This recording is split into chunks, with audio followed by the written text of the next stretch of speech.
Bismillahirrahmanirrahim. Assalamualaikum warahmatullahi wabarakatuh. Salam sejahtera untuk kita semua.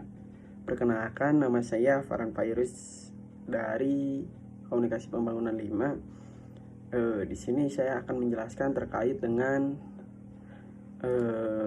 komunikasi pembangunan sebagai wujud daripada partisipasi masyarakat. Nah, lantas apa yang menopang daripada partisipasi masyarakat? Nah, dalam suatu pemberdayaan masyarakat dalam pembangunan tidak terlepas daripada partisipasi. Nah, hal tersebut itu dikarenakan pembangunan partisipatif itu berintikan pada suatu kondisi di mana masyarakatlah yang menjadi aktor utamanya. Nah, masyarakatlah yang harus memahami bahwa tantangan dan masalah yang dihadapinya, dan masyarakat itulah sendiri yang harus merancang dan juga melaksanakan suatu upaya preventif begitu, dan juga sebagai langkah-langkah yang harus ditempuh untuk mengatasinya.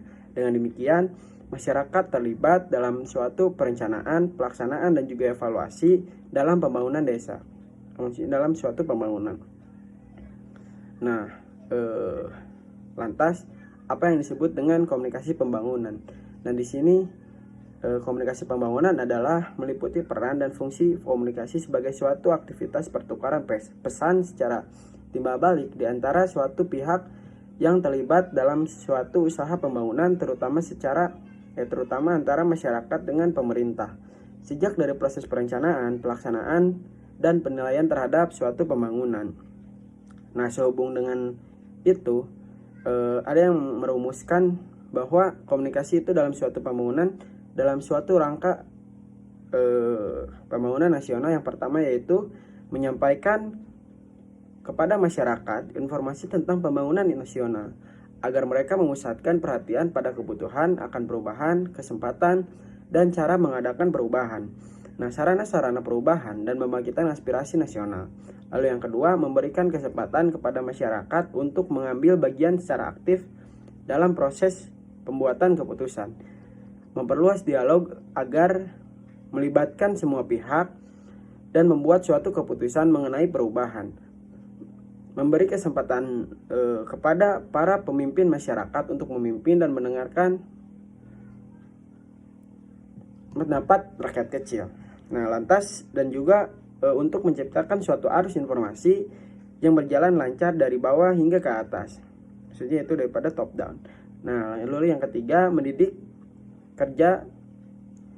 tenaga kerja yang diperlukan pembangunan, sejak orang dewasa hingga anak-anak, sejak pelajaran baca tulis hingga keterampilan teknis yang mengubah hidup masyarakat. Pentingnya komunikasi pembangunan dalam pembangunan desa.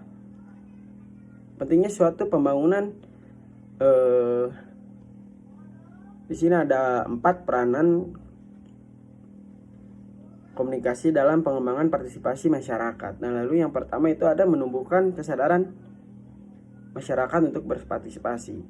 Kesadaran masyarakat untuk berpartisipasi akan tumbuh jika masyarakat mengetahui tentang yang pertama itu adanya masalah yang sedang dihadapi dan memerlukan upaya pemecahannya. Lalu yang kedua itu adanya suatu kemampuan masyarakat sendiri untuk memecahkan masyarakatnya sendiri. Maksudnya untuk memecahkan masalahnya sendiri. Lalu yang ketiga, pentingnya akan berpartisipasi setiap masyarakat dalam pemecahan masyarakat tersebut melalui suatu kegiatan pembangunan. Lalu yang keempat, adanya kepercayaan dalam diri setiap masyarakat yang bersangkutan bahwa mereka mampu memberikan suatu sumbangan yang bermanfaat bagi pelaksanaan pembangunan tersebut. Dengan demikian, setiap kegiatan komunikasi pembangunan itu harus mampu menyampaikan pesan-pesan partisipatif, pesan-pesan informatif, dan juga persuasif yang relevan dengan keempat unsur tersebut, sehingga mampu menumbuhkan dan juga menggerakkan dan menjamin terpeliharanya hubungan antar individu. Lalu adanya suatu menginformasikan kepada masyarakat untuk bahwa mereka itu mampu memberikan sumbangan yang bermanfaat bagi pelaksanaan pembangunan tersebut. Dengan demikian, suatu pembangunan dalam suatu masyarakat tersebut itu akan berpartisipasi dengan masyarakat itu sendiri. Nah, lalu yang istilahnya adanya suatu upaya untuk menginformasikan tentang adanya kesempatan bagi masyarakat untuk berpartisipasi dalam komunikasi pembangunan. Itu harus dijelaskan bagi masyarakat untuk berpartisipasi. Nah, dalam komunikasi pembangunan itu harus dijelaskan terkait dengan segala hak dan juga kewajibannya masyarakat dalam suatu proses pembangunan yang dilaksanakan, serta harus adanya suatu strategi yang dapat menjadi suatu hal yang menopang untuk pembangunan daripada masyarakat tersebut. lalu harus menunjukkan dan meningkatkan suatu kemampuan untuk berpartisipasi.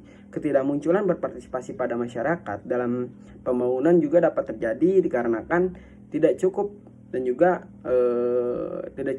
rasa memiliki dan juga kemampuan untuk berpartisipasi.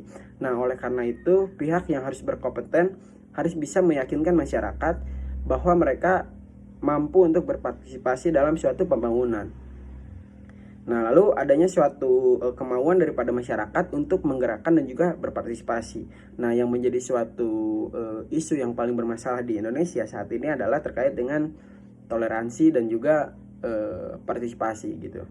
Nah, lantas ketika kita mengetahui bahwa partisipasi dan juga toleransi pada masyarakat itu sendiri itu sudah minim gitu kan.